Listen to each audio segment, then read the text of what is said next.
오래전 이탈리아 중부의 한 마을에 파블로와 브루노라는 두 젊은이가 살고 있었습니다. 그 둘은 똑똑하고 부지런했으며 언젠가는 마을에서 제일 가는 부자가 되겠다는 목표도 품고 있었습니다. 그러던 어느 날 그들에게 기회가 찾아왔습니다. 마을 사람들이 근처 강물을 마을 광장에 있는 물탱크까지 나르는 일을 해주면 물 한 통에 1페니씩을 주겠다고 약속한 것입니다. 그런데 그 이야기를 들은 두 사람의 전략은 서로 달랐습니다. 브루노는 생각했습니다. 물 한 통에 1펜이면 하루 100통을 나른다고 계산했을 때 한 달 뒤에는 암소를 살 수 있고 반년 뒤에는 집 한 채를 장만할 수 있을지도 몰라. 브루노는 짭짤한 수입을 예상하며 날마다 부지런히 물을 퍼 나르기로 다짐합니다. 하지만 파블로의 생각은 달랐습니다. 낮에는 물통을 나르고 나머지 시간에는 파이프라인을 만들자. 꽤 오랜 시간 브루노보다 적은 수입을 얻겠지만 파이프라인을 구축하기만 하면 강물을 마을로 직접 끌어올 수 있어. 물론 꽤나 어려운 과정일 수도 있겠지만 완성만 되면 틀림없이 노력을 보상할 만큼의 충분한 수입을 얻을 수 있을 거야. 몇 년 후 마침내 파이프라인은 완공되었고 파블로는 더 이상 물을 직접 나를 필요가 없어졌습니다. 그가 일을 하든 말든 물은 언제나 끊임없이 마을 물탱크로 흘러들었고 그것은 전부 파블로의 수입으로 연결되었습니다. 한편 브루노는 파이프라인이 생기면서 자신의 일자리를 잃게 되었습니다.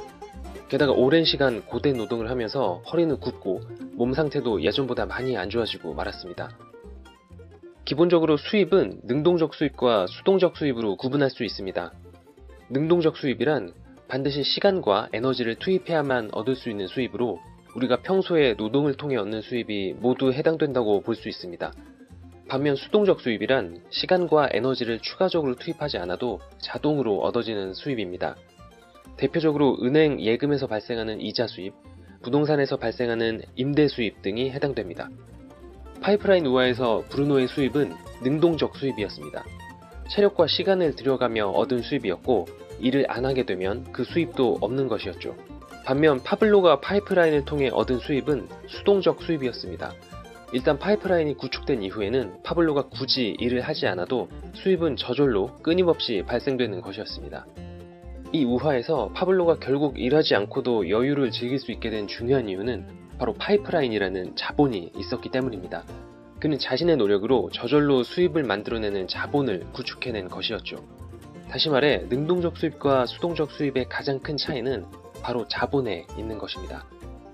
앞서 얘기한 예금과 부동산 외에도 저작권료와 같은 지식재산권 또한 중요한 자본에 속합니다. 특히 요즘 같은 시대에는 꼭 예금이나 부동산이 아니더라도 개개인의 노력에 따라 상당한 수준의 영향력을 발휘하는 자본, 파이프라인을 충분히 만들어낼 수도 있을 것입니다.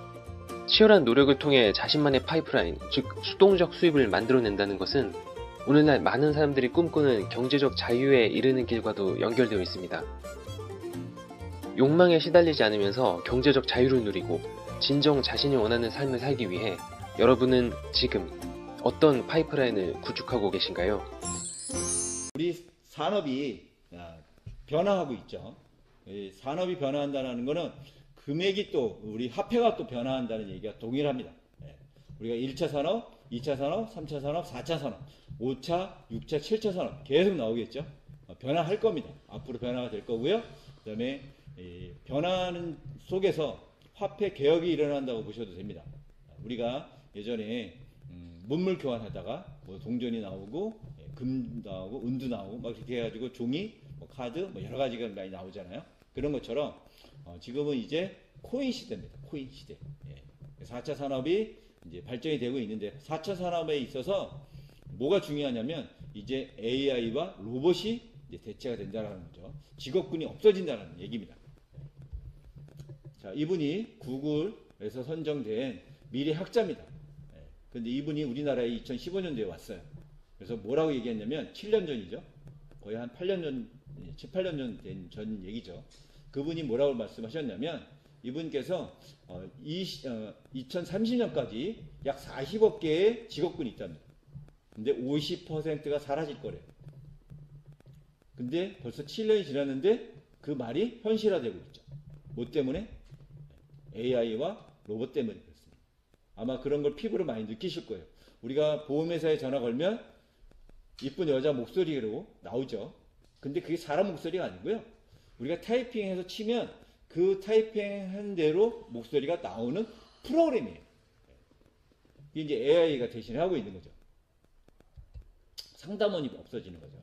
자, 이 10년 후에 없어질 직업 요인, 제 직업도 여기에 들어가 있고요. 아마 우리 이 사업 설명회를 처음 보시는 사장님들이나 아니면 우리 회원님들이 아마 여기 직업군에 속하지 않으신 분들이 거의 없으실 거예요. 저도 여기에 속해 있고요. 이런 직업들이 사라진다라는, 뭐 때문에? 로봇과 AI 때문에 사라진다라는. 그러면 우리 직업군이 없어질 적에 뭔가를 준비해야 되거든요. 그게 뭐냐? 부업이에요. 부업거리로 시작하지만, 왜냐하면 본업이 있기 때문에 부업으로 시작하는 거예요. 짜투리 시간을 이용해서 부업거리를, 내 미래를 위해서 어떻게 변할지 모르니까 준비를 하는 거죠. 저는 늘 준비해 와 있었는데 아주 그 연대를 잘 만난 것 같아요. 자, 메타버스 얘기를 또 안 할 수가 없습니다. 메타버스 시장이 점점 극대화되고 있고 또 엄청나게 커지고 있고 발전하고 있기 때문에 작년 중앙일보의 신문입니다. 3월 22일 날짜에 메타버스 시장이 1700조 시장입니다. 2030년까지. 근데 요거를 8개월 만에 조선일보가 정정 보도를 냅니다. 11월 25일 날 발표한 건데 메타버스 시장이 9천조예요. 9천조. 왜? 그때 당시에는 기업들이 참여할 거라고 생각을 했거든요. 근데 지금은 국가, 기업, 개인 모두가 지금 그쪽으로 쏠리고 있는 현상입니다. 왜냐하면 새로운 시장이 열렸고 새로운 먹거리가 탄생이 됐죠. 오죽하면 페이스북이 메타로 바꿀 정도니까요. 뭐 이런 뭐 개인적인 사적인 그런 이제 이유도 있어서 메타로 바꾼 이유도 있지만 이미 페이스북은 제가 조사한 바로는 2014년서부터 공식적으로 표면을 요출을 했어요. 메타버스 한다고. 근데 그 전서부터 이미 준비했다라는 거죠. 최소한 약 10년, 15년 전부터 구상을 했다는 얘기겠죠. 국가 예산입니다. 작년 국가 예산 2조 6천억. 엄청난 금액이죠. 이렇게 국가 예산이 쓸 정도니까 기업들이 안 들어올 수가 없고요. 개인이 안 들어올 수가 없어요. 당연히 들어가야 되는 거죠. 자, 금융권도 메타버스에 이미 뛰어들었고요. 자, DGB라는 곳은 제가 부산에 내려와 있는데 지금 DGB라는 건 대구은행입니다. 대구은행이 어스2에서 자기가 있는 본점의 주소에 똑같은 곳에를 땅을 사서 거기다가 홀로그램으로 건물을 올렸습니다. 그러니까 제2의 본점이 있는 거죠. 그건 어디에 있냐? 메타버스 공간에 있다라는 거죠. 네, 비트코인 같은 디지털 자산이 현금을 대체할 것이다라는 전망은 가상화폐가 처음 나왔을 때부터 있었습니다. 그런데 이러한 전망이 더 이상 미래의 일만은 아닌 것 같습니다. 네, 현금을 기반으로 사업해온 은행들도 위기감 속에 가상화폐 관련 사업에 뛰어들고 있습니다. 나경열 기자입니다. 비트코인은 미래 유비쿼터스 통화가 될 잠재력이 있다.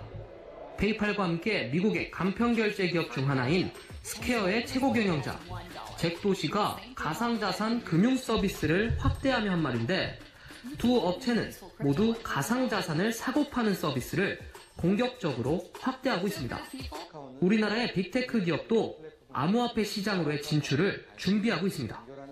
지갑에는 내가 누구인지 알 수 있는 신분증뿐만 아니라 자격증, 증명서, 인증서, 간편 결제 정보 등의 이용자들은 실명 인증을 암호화폐 거래의 필수 조건으로 내걸고 있는 이른바 특근법이 내년 3월 시행되는데 디지털 신분증을 서비스해 디지털 자산 관련 사업에 기반을 마련하겠다는 뜻입니다.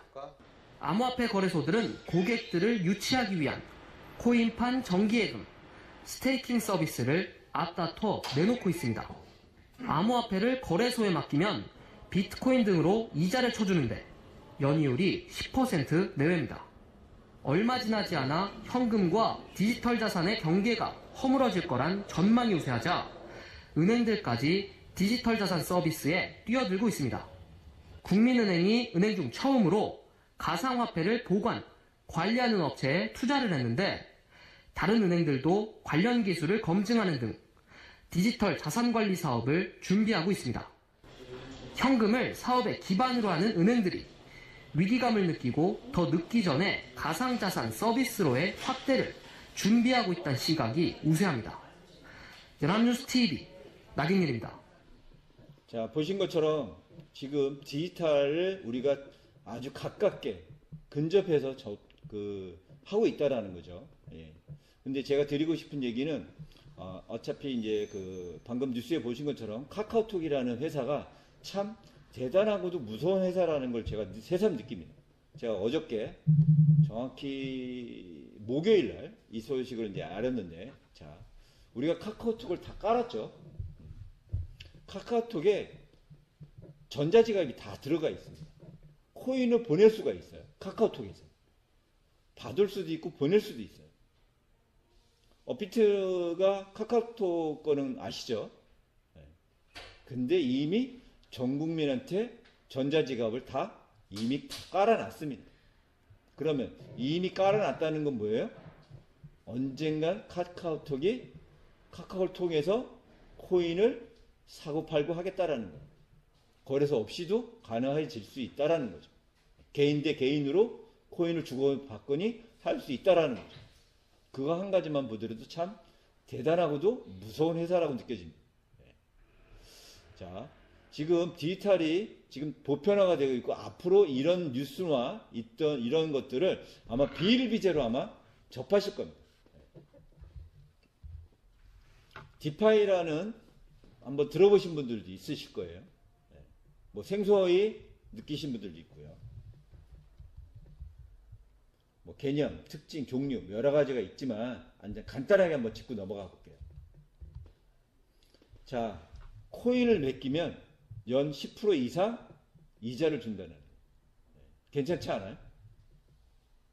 우리 우리 예금 지금 제가 올해 듣기로는 은행들이 벌어들인 돈이 수조랍니다. 수조. 근데 예금 이자는 얼마예요? 올려주지 않고 있죠. 거의 제가 알고 1%로 알고 있는데, 예금 이자가. 근데 그 돈들을 누가 맡기겠어요? 근데 코인을 내가 사서 코인을 맡기면 이자를 10% 이상 준다라는 거예요. 이미 경제는 코인 쪽으로 바뀌고 있다라는 거예요. 그럼 경제가 바뀌고 있다라는 거는 뭔가가 바뀌면 뭔가가 떨어져요. 콩고물이라는 게 떨어집니다. 그걸 누가 먼저 접하느냐 대세인 거예요. 누가 선점하느냐가 대세인 거예요. 그게 돈을 버는 기회입니다. 우리한테 기회가 왔다라는 거죠. 자, 일론 머스크가 뭐라고 얘기했냐면, 디파이는 거슬리지 말라고 얘기했어요. 이게 보편화가 될 거고 우리가 늘 사용하는 그런 일상이 될 거라고 이미 예언을 한 거예요. 확신을 갖고 있고요. 저도 그렇게 생각을 합니다. 자, 디파이를 내 코인을 맡겨서 이자 놀이를 하거든요. 근데 2019년도에 10억이었어요. 10조. 근데 올 현재 100조예요. 100조.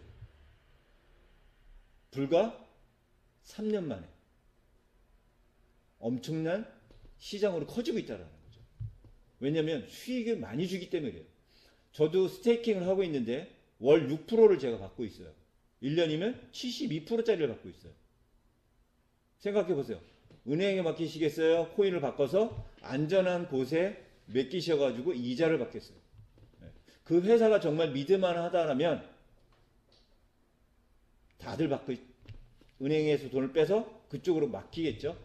은행들도 그거를 하겠다고 나서기 시작했잖아요. 이게 웨스턴이라는 대학교에서 논문을 발표한 겁니다. 논문. 앞으로 디파이 쪽으로 갈 수밖에 없다라는 얘기를 하고 있는 거예요. 자, 디파이라는 거는 탈중앙화하고 금융하고 파이낸스하고 붙은 약자예요. 그러니까 합성어죠. 자, 그 여기서 보시면 금융 서비스, 예금 적금, 대출, 보험, 자산 매입, 자산 운영도 디파이에서 한다라는 거예요. 그 돈을 가져다가 저런 일들을 하겠다는 거죠. 예금 적금 누가 했어요? 대출 다 은행에서 했죠. 보험은 누가 했어요? 메리츠화재, 삼성. 보험회사에서 했죠. 자산 매입은 누가 해요? 증권사에서 했죠. 자산 운영은요? 자산 운영 회사에서 했다는 거예요. 근데 이거를 허물어지는 거예요. 경계가 없어지는 거예요. 탈중앙화가 되는 거라는 거예요. 중앙화에서 탈중앙화로. 차이점을 보면 옛날에는 전통 기관애들은 다 기관 금융, 전통 금융기관에서 했다라는 거죠. 근데 스마트 컨택트를 한다라는 거예요. 투명성도 얘네들은 다 공식화되어 있고 다 오고 가고가 다 투명하게 다 기록이 남아요. 자금 보관은 누가 해요? 옛날에 기관이 했지만 이제는 개인들이 한다는 거예요. 개인들이. P2P. 자, 허가가 필요 없어요. 필요하고. 그 다음에 기간, 신뢰, 이게 없어요. 개인 대 개인으로 하기 때문에, 종류는 스테이플 코인이라고 해서 뭐 바이낸스도 있고요.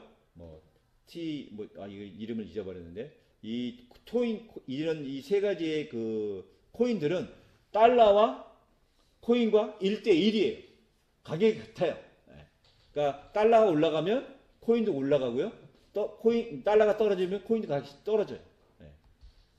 예금 대출. 이런 회사들이 지금 하고 있다라는 거예요. 코인을 맡기면 이자를 주는 거예요. 보험. 자산운용. 세트라는 회사에서 자산운용도 하고요. 거래소. 이런 거래소들이 있죠. 미래의 금융은 어떠한 모습일까요? 현재 우리 삶에 점점 스며들어오고 있는 DeFi, Decentralized Finance는 현재의 중앙화 경제보다 더 나은 시스템일까요? DeFi는 현재의 오래된 금융 네트워크의 문제점을 해결할까요? 아니면 완전히 오래된 시스템을 대체하게 될까요? 같이 DeFi에 대해서 알아보는 시간을 가져봅시다. 영상을 시작하기 전 알트코인 LTD 채널은 중요 이벤트 관련 조사하고 분석하는 영상, 새로운 알트코인 소개 분석 영상, 비트코인 펀더멘털 지식 영상을 더불어 암호화폐에 있어서 탄탄한 기본 지식을 배울 수 있는 암호화폐 관련 지식을 쌓을 수 있게 도와주는 영상을 제작할 것입니다. 이러한 컨텐츠를 꾸준히 보고 싶은 분들은 구독과 좋아요, 알림 설정하셔서 중요하고 소중한 지식 무료로 받아가실 수 있게 설정해 두시는 것을 추천드립니다. 우리가 아는 현재의 오래된 금융 시스템은 많은 기술의 발전을 거치면서 오랜 시간 변화해왔습니다. 가장 이른 시기 금융 시스템을 더 효과적으로 만들기 위한 노력은 약 1920년에 만들어진 계산기와 펀치카드가 있습니다. 이것에 이어서 1950년대에는 중앙 컴퓨터가 개발되면서 모든 은행 업무를 두드러질 정도로 빠르게 처리할 수 있게 해주었습니다. 다음 혁명은 바로 ATM과 신용카드의 발명이었고 1970년대에 인정받기 시작하며 빠른 속도로 보급되고 사용되게 됩니다. 또한 하나 더 중요한 개발은 바로 주식시장이며 급진적인 변화와 상승의 시작이 되게 됩니다. 손으로 직접 주식시장에서 경매를 하는 느리고 불편한 시스템 대신 컴퓨터와 알고리즘이 이것을 대체하기 시작하여 누구든 마음만 먹으면 쉽게 주식시장이라는 하나의 경제활동에 참여할 수 있게 되었습니다. 이것은 마치 암호화폐가 처음 제대로 관심을 받은 2017년도 또는 2020년을 보는 듯한 급진적인 성장을 하게 되는 상황과 비슷하다고 할 수 있습니다. 1990년 마침내 인터넷의 도입으로 폭발적인 성장력을 시작으로 주식시장, 예금, 출금, 대출, 전신송금, 해외송금 등 다양한 금융 서비스를 집에서도 간단히 모두 처리할 수 있는 현 시대를 맞이하게 되었습니다. 그 이후 바로 핀테크가 발전하게 됩니다. 핀테크란 영단어 파이낸스와 테크놀로지의 합성어로서 본격적인 금융과 기술력의 융합을 뜻하며 세계에서 핀테크 서비스의 시초는 바로 세계 간편결제 시장을 시작한 페이팔이 있습니다. 그 이후로 한국에선 여러가지 특히 카카오톡 같은 기업이 금융 서비스도 기술력을 접합하여 간편한 온라인 뱅킹부터 많은 금융 서비스를 카카오톡 내에서 모두 간편하게 시행할 수 있도록 서비스를 제공하기 시작하였습니다. 그 이후부턴 다양한 핀테크 서비스가 나왔는데 NFC, Near Field Communication의 약자로 근거리 무선 통신 기술로 이젠 핸드폰만으로도 현금 없이 단말기에 대기만 해도 지불을 할 수 있는 편리함을 얻어냈습니다. 이 모든 기술의 발전은 현재의 금융 서비스를 보다 편리하게 사용할 수 있게 현재를 만들어 주었습니다. 하지만 이러한 모든 금융 서비스의 발전이 100년 이상 지속해 왔음에도 불구하고 여전히 현재의 금융 서비스는 완벽이라는 수준의 근처도 도달하지 못하였습니다. 단순히 다른 나라에 있는 가족이나 친척을 위해 송금을 할 때, 주식을 처분하거나 매수할 때, 은행에서 중앙화 주식거래소나 암호화폐 거래소로 송금할 때 기본 몇 시간에서 주로 2일, 많게는 5일까지 시간이 소모되는 경우가 허다하며 그 과정에서 쓸데없이 많은 인력이 소모되며 당연히 비용도 그만큼 비싸게 됩니다. 막강한 힘을 가진 소규모의 사람들의 결정으로 1000만 명, 아니 몇억 명의 사람들이 그들에 의해 피해를 받거나 영향을 받게 되며 모든 피해를 서민들이 고스란히 받게 됩니다. 조 단위 이상의 자금을 마음대로 발행하고 축소하고 자신들의 편에 서 있는 자들은 온 힘을 다해 구제하고 도와주며 자신들에게 피해가 찾아오면 다시 한번 자신들의 막강한 권력으로 어떻게든 피해를 줄이는 그러한 경제 시스템. 이러한 모든 발전이 있음에도 불구하고 아직도 매우 뒤처지는 글로벌 뱅킹 시스템 때문에 자국에 있는 가족들을 위해 뼈빠지게 일하고 송금한 돈의 10%, 많으면 30%까지 빼앗기는 그러한 망가진 현재의 금융 시스템. 아직도 30억 명 이상의 인구가 제대로 된 은행 예금 서비스조차 제공받지 못하는 현재의 금융 서비스. 모두를 위한 평등한 권리를 가져야 하는 21세기에 아직도 기본 금융 서비스조차 누리지 못하는 사람들이 세계 인구의 절반 정도입니다. 그럼에도 불구하고 은행은 아직도 불필요한 인력을 고용해 현재의 느리고 비싸기만 한 은행 시스템을 유지하고 있습니다. 왜냐? 자신들의 권력을 유지하기 위함이죠. 이러한 상황에서 누군가가 혁신적인 아이디어로 현재의 망가진 금융 생태계를 개선하기 위한 프로젝트나 스타트업 회사를 차리려 해도 현재의 막강한 힘을 가진 그들에 의해 빛조차 보지 못한 채 시작도 할 수 없는 상황이 현대의 금융시장입니다. 아무리 현재의 핀테크 회사들이 나름 훌륭한 기술의 발전으로 여러가지 간편한 금융 서비스들을 제공하지만 이 모든 것은 사실 현재의 늙은 금융 네트워크 위에 지어진 기반이 언제 무너질지 모르는 곳에 집을 지은 것과 같습니다. 현재의 금방이라도 무너질 듯한 금융세계에 디파이가 비로소 탄생하게 됩니다. 디파이는 현재의 낡은 금융 시스템에 의존하는 것이 아닌 디파이는 암호화폐 기술, 블록체인, 마지막으로 탈중앙화의 영향력을 사용해 탄생하게 되었습니다. 이것은 새로운 패러다임, 금융에 있어서 완전한 새로운 기반의 네트워크가 형성되는 시작입니다. 디파이는 우리가 쉽게 접하는 모든 금융 서비스들, 담보대출, 예금 적금, 송금, 출금, 지불, 교환 등등 우리가 일상생활에서 간단하게 접할 수 있는 모든 서비스를 탈중앙화된 시스템 위에서 공평하고 싸고 효율적인 시스템으로 운영하게 되는 것입니다. 효율적인 면에선 대부분의 거래는 거의 순식간에 이루어지며 계속되는 발전으로 거래체계 속도는 더욱 빨라지고 거래를 하는 상대방이 완전히 다른 대륙에 있는 것에 상관없이 효율적으로 진행됩니다. 그뿐만 아니라 대부분의 디파이는 사람의 노력 없이 성사될 수 있습니다. 평등함에 있어선 모든 서비스는 다른 이의 허가가 필요하지 않으며 검열에 있어서 저항력이 있습니다. 컴퓨터 또는 핸드폰 그리고 인터넷만 있으면 허가가 필요 없이 누구든 서비스를 어디서든 누릴 수 있으며 접속할 수 있습니다.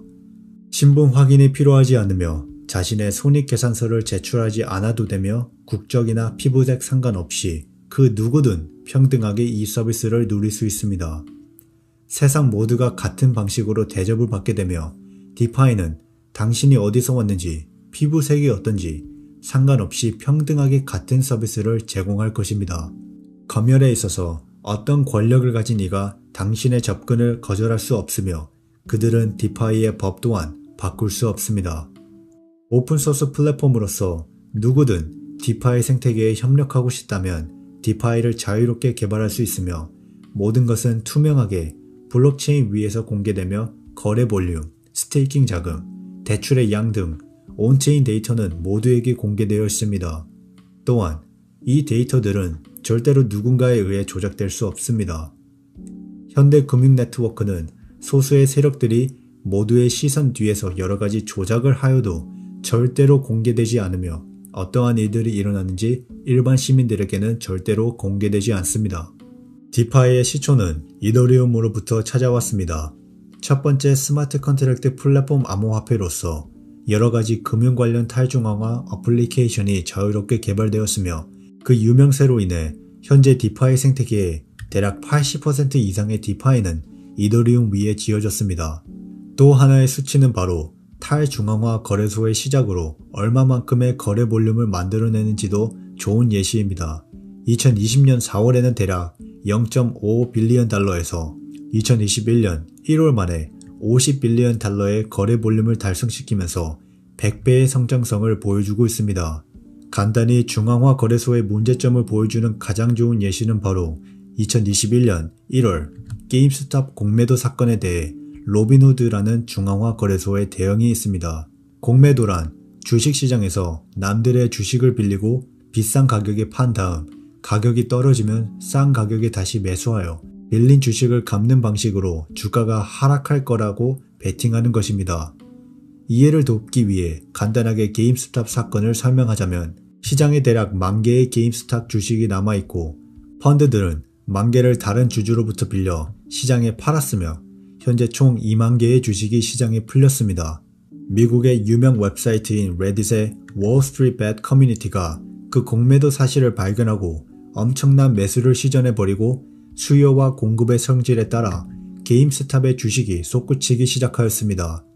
10,000개의 주식을 팔고 다시 매수해야 하는 펀드들은 시장에 10,000개 이하의 주식만 남아버리게 되면서 손실을 줄이기 위해 급하게 다시 이들로부터 주식을 사려고 하니 가격 폭등이 일으켰습니다.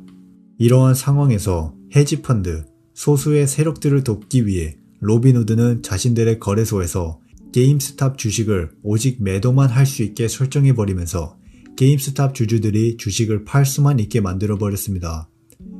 이것은 권력 남용이고 조작입니다. 이러한 것을 모두 없애버리는 것이 암호화폐 블록체인 그리고 디파이이며 이러한 이유가 이 모든 암호화폐의 시작인 이유입니다. 간혹 중앙화적 성향을 더 많이 가지고 있는 암호화폐에 대해서 기술력만 월등하다면 괜찮다고 하는 대중들이 있으나 이런 문제 때문에 이 모든 암호화폐가 시작되었는데 다시 중앙화적인 암호화폐를 선호한다는 것은 더블 스탠더드, 이중잣대적인 마인드를 그대로 보여주는 것이 아닌가 생각이 듭니다. 디파이는 이 모든 것을 없애버립니다. 소수의 세력에 의해 조작되거나 컨트롤되지 않고 모든 것이 시스템에 의해 운영됩니다. 예금에 있어서는 수요와 공급에 따라 이자율이 자동적으로 조정되고 좀 더 리스크가 높은 예금 상품 같은 것이 있다면 리스크를 네트워크 내에서 측정하여 이자율을 적용하는 등 모든 것은 시스템에 의해 자동적으로 변합니다. 이 문제는 어떨까요? 10%에서 30% 가까운 은행 송금 수수료를 타지에 있는 가족에게 돈을 송금해야 하는 이민자들의 눈물은 어떡할까요? 디파이는 스테이블 코인을 사용해 변동성 없이 자금을 거의 신경도 안 써도 되는 양의 수수료만 지불하고 돈을 송금할 수 있게 되어 있습니다. 그리고 이 모든 송금은 겨우 몇 초에서 길면 몇 분 만에 완료됩니다. 현재의 시스템은 대략 적어도 이틀에서 5일까지 걸리는데 말이죠. 그렇다고 디파이에 아무런 챌린지가 없는 것은 아닙니다. 디파이를 비롯해 암호화폐에 있어서 계속해서 정부가 세금 문제 등을 토대로 지속적인 규제를 강화하고 있습니다. 또한 암호화폐 측면에 있어서 가장 큰 문제점은 역시 확장성입니다. 사용자들의 수가 늘어나고 여러가지 어플리케이션을 통해 다양한 경제활동이 증가하면서 암호화폐가 모든 것을 신속하게 처리할 수 없는 상황에 놓일 수 있으며 이더리움의 경우에는 사용자가 증가하고 수요가 늘어날수록 가스 비용이 증가하는 문제점으로 많은 이들의 지적을 받아오고 있습니다. 이것을 개선하기 위해 이더리움 2.0을 현재 개발 중인 이유이기도 하죠. 하지만 이러한 문제점들은 결국 시간 문제이며 빠르게 발전하는 디파이 생태계에선 그저 단순히 초등학교와 중학교를 거쳐 대학교를 졸업하는 것과 같이 빠르게 스쳐 지나갈 간단한 문제들이라고 할 수 있습니다. 그렇다면 미래의 전통 금융시장들인 은행들은 어떻게 될까요? 그들은 빠르게 이 디파이를 수용하고 적응해야 자신들의 영역을 조금이라도 더 지킬 수 있게 될 것입니다. 디파이는 유저들이 직접 하나하나 완전히 이해하기 어려울 수도 있으니 그것을 대신해주는 대행 서비스를 은행이 지원하면서 사람들의 은행 서비스를 유지해야 할 것입니다. 몇 년 안에 대형 은행들이 디파이를 빠르게 적용하여 대행 서비스를 하는 날이 올 것이며 우리는 딱히 그것에 대해 놀라워하지 않을 것입니다. Decentralized Finance는 디파이가 아닌 파이낸스 그 자체로 새롭게 자리매김할 것이며 우리는 단순히 암호화폐에서 투기성으로 이것을 도박을 하지 않고 리스크를 줄이면서 확실하고 높은 이자율을 제공하는 디파이를 통해 부를 안전하게 증식시킬 수 있게 될 것입니다. 새로운 파이낸스, 새로운 금융, 모두에게 평등하게 오픈된, 공평한, 탈중앙화된 새로운 금융세계가 펼쳐질 겁니다. 여러분들은 미래의 금융시장이 어떻게 변할 거라고 생각하시나요? 이 영상이 도움이 되었다면 공짜 후원으로 구독과 좋아요, 알림 설정까지 해주시길 바랍니다. 그 다음 계속해서 자신의 지식을 계속해서 쌓을 수 있게 다른 영상들도 시청하는 것을 추천드립니다. 시청해주셔서 감사합니다.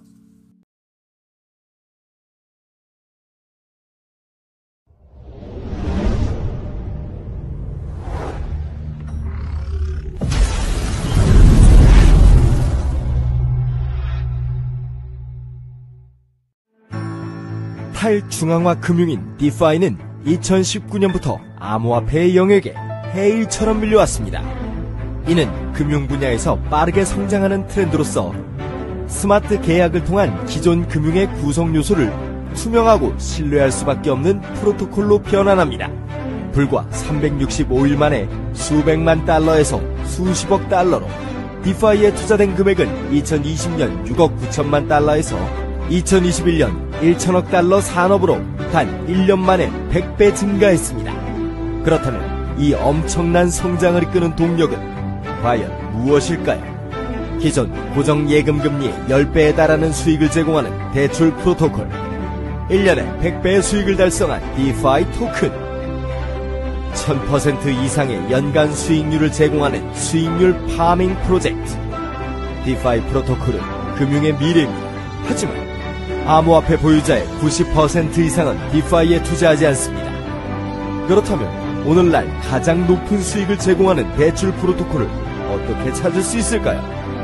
그 많은 토큰들 중에서 가장 성공적인 디파이 토큰을 어떻게 선택할까요?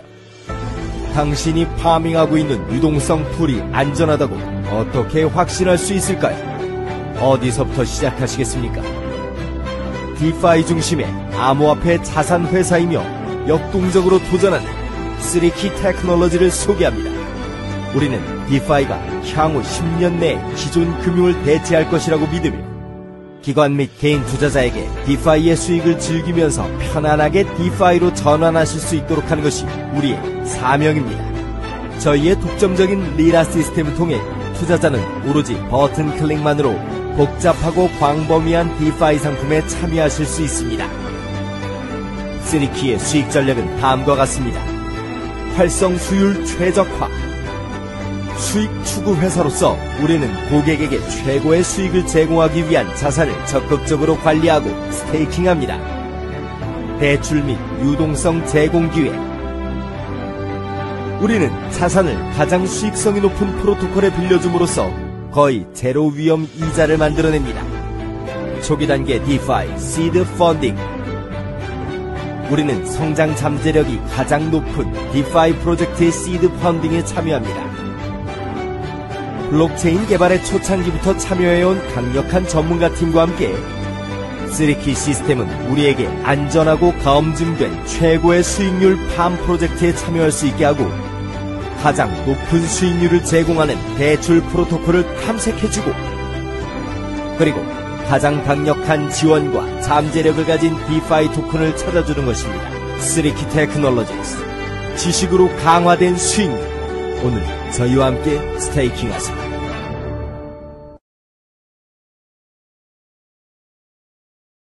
안녕하세요. 쓰리키에 오신 것을 환영합니다.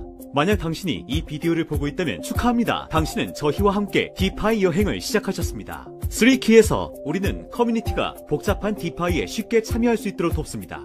오늘 우리는 디파이 스테이킹 프로토콜에 대해 더 많이 정보를 공유해드립니다. 쓰리키에서 원하는 스테이킹 금액을 선택할 수 있게 하는 것 이외에도 유연한 스테이킹 기간. 우리는 또한 포괄적인 보상 공유 모델을 제공하며 초기 자본의 최대 4배까지 보상받을 수 있습니다. 따라서 스테이킹 보상에 대해 알아보도록 하겠습니다. 알아야 할 3가지 핵심 포인트. 핵심 포인트 1. 고객을 위해 생성된 스테이킹 보상. 이는 3키가 수행하는 모든 현재 수확량 파밍의 평균 수익률에 따라 달라집니다. 핵심 포인트 2. 스테이킹 보상은 매일 자동으로 수확됩니다. 혹은 언제든지 수동으로 수확하도록 선택하실 수도 있습니다. 즉, 잠금 기간이 없습니다.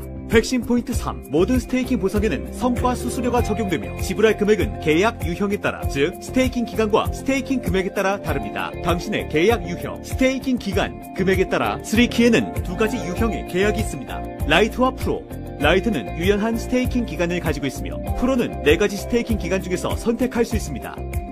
스테이킹 금액에 따라 생성된 모든 스테이킹 보상에 대해 얼마의 성과 수수료가 적용되는지 바로 결정됩니다. 이제 예시를 통해 스테이킹이 작동하는 방식에 대해 살펴보겠습니다. 당신은 20%의 성과 수수료를 지불해야 하는 스테이킹 계약을 소유하고 있습니다. 100USDT가 스테이킹 보상으로 생성되었다고 가정해보겠습니다.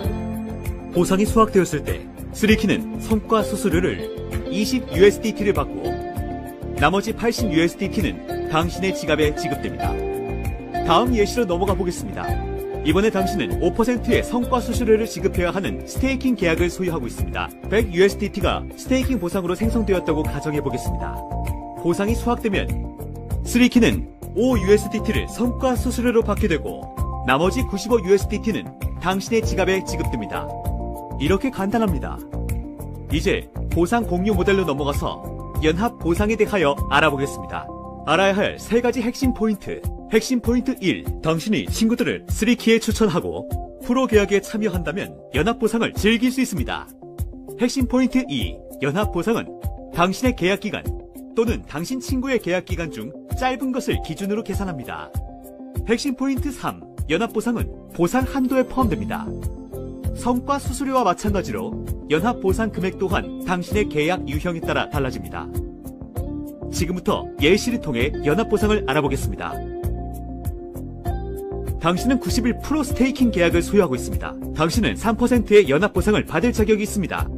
당신은 친구 조니를 추천했고 조니는 10,000USDT 361 프로 계약을 했습니다. 당신이 3%의 연합 보상을 받을 자격이기 때문에 당신은 아래와 같은 보상을 받게 됩니다. 3% 곱하기 10,000USDT는 300USDT의 연합 보상.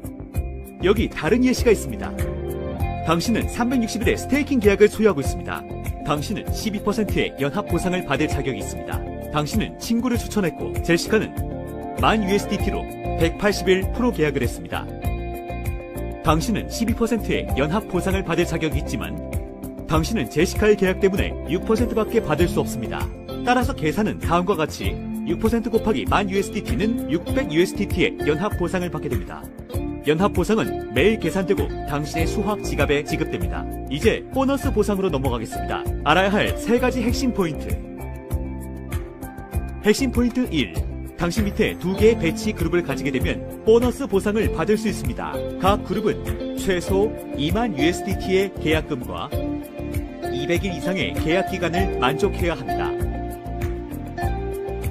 핵심 포인트 2. 보너스 보상 조건이 만족되면 1,000USDT가 보상으로 지급되고 프로 계약의 수확 지갑을 가지고 계시는 동안 요구 조건은 지속적으로 갱신됩니다. 핵심 포인트 3. 보너스 보상은 보상 한도에 포함됩니다. 이제 보너스 보상이 어떻게 적용되는지 알려드리겠습니다. 당신 밑에 배치 그룹이 계약 금액이 총 20,000USDT가 넘고 계약 기간이 200일이 넘어야 합니다. 만약 이 기준을 넘는 그룹이 1개뿐이라면 당신은 보너스 보상을 받을 자격이 없습니다.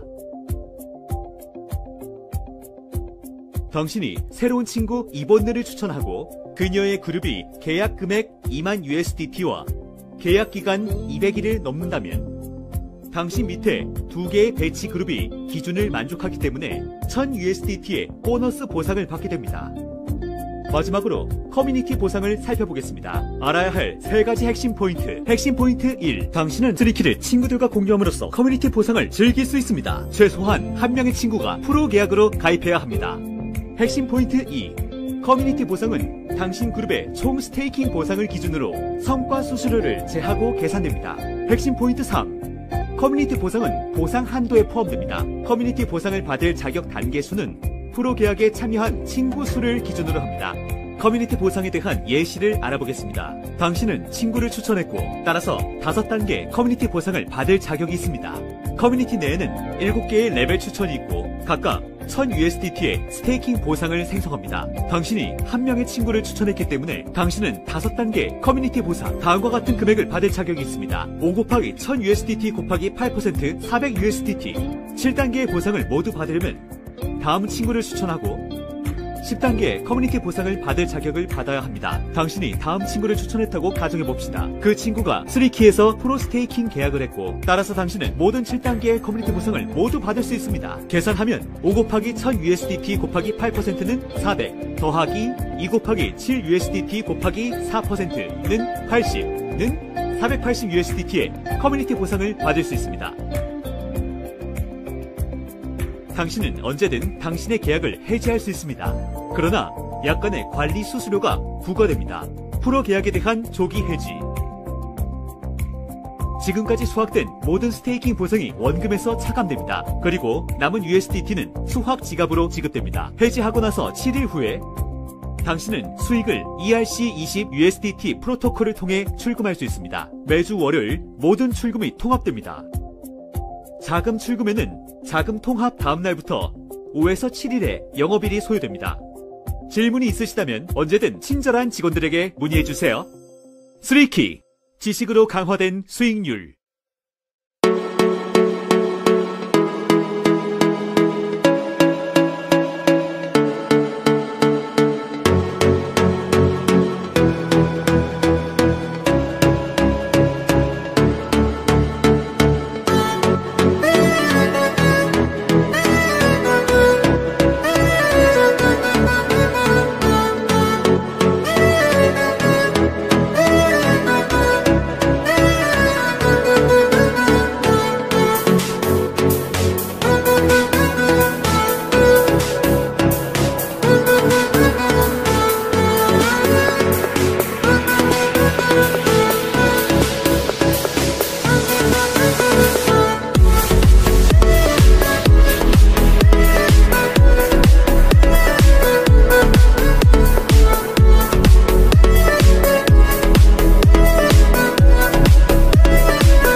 당신의 생활을 변화시킬 새로운 세상의 시작.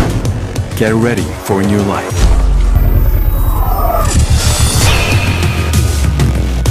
이루고 월드.